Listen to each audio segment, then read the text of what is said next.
Yes, this is a quick tutorial on how you reserve a campsite for Pennsylvania using reserveamerica.com. You see any of the sites that I've stayed in and a state forest on my videos were reserved using this exact same method. So for example here, we're going to go on and reserve the campsite that I've stayed at in Sproul State Forest. So we'll just type Sproul into the search box here. Click Sproul State Forest. And you probably know the dates that you want for this to begin with. So we are just going to go ahead and click right here on Sproul rather than let it tell us the dates. And select our dates that we want to go. Let's just pick these two. And just like any reservation system you're probably familiar with, you've got the option of selecting whether you're flexible or not. And that really just kind of comes down to, do you have to go that weekend and pick any available site, or do you have a specific site that you want? All of these are really just going to be tent sites. So in this case, leave it checked as any type of site. Typically in state forest, your only two real designations for sites are going to be just your basic tent site and a equestrian or horse site.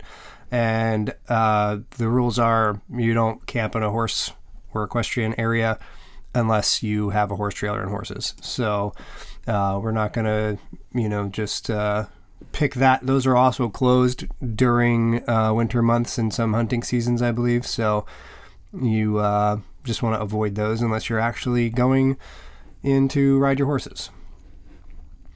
Now what gets a little bit cumbersome here is if we know our exact site that we want, there's not really a great way to find it quickly. If you know exactly where it is on the map, that's probably the best way to do it. So like in this case, I'm just going to do SS007, which is that one on the pipeline that I've camped at. We can also look on this list over here. This is really helpful because it'll show just whether it's not available if it's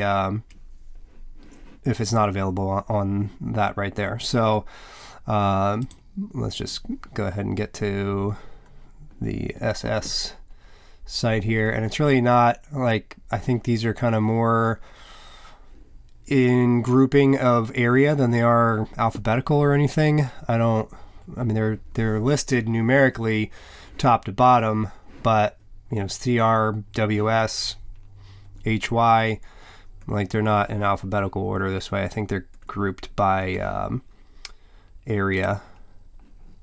That's the only thing I've been able to figure out. All right, so there's SS007. We can click on it there to find out more information about it. I'll show you that. Let me show you here too. So if we click on it up on the map, and by the way, all these little numbers are groupings of campsites. So there's 4 campsites in that area that are too close together for it to show a single icon. All right, so we click on it there. It shows you a pretty generic looking photo. I mean, it's a photo at the site, but it's not anything that really gives you a feeling for what the site is. Maximum number of people for most of them are going to be 10, unless, I don't think there's any more than 10. Some of the smaller sites will say 5. And then,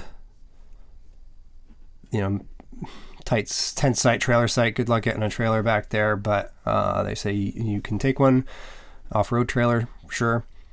Coordinates here is helpful. You can copy and paste that into Onyx, Google, Gaia, whatever mapping software you use, and you click book now, which is going to take us to the same booking link as this one here.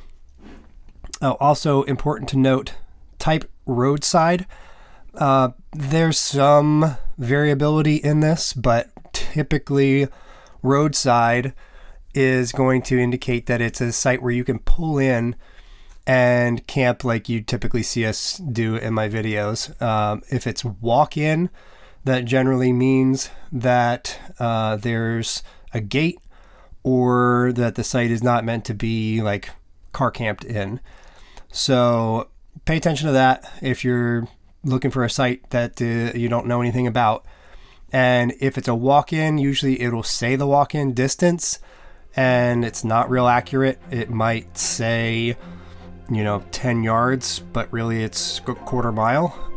Sometimes it might not really give you much indication at all. So let's come down here. I'll click on the link there. There's only one site photo for this, which is a shame because it really does not give you any real indication of how awesome that site is. Now it shows you the fees. So for one night, if you're a Pennsylvania resident, it's $16.50. If you are out of state, then it's going to be $21.50, and that reservation fee is for one night only. So that's for one reservation. So if you book this for a week, then it's the rate plus $6.50. That rate is not compounded by the number of days. So like Pennsylvania resident, 2 nights, $26.50. So then we can click to book now. It has us sign in, and that is really all there is to it. I'm not going to walk you through the whole sign in process because it's going to get you into the personal end of my account, and you can figure it out from there. But that's a walkthrough of all of the steps to booking a campsite in a state forest for Pennsylvania.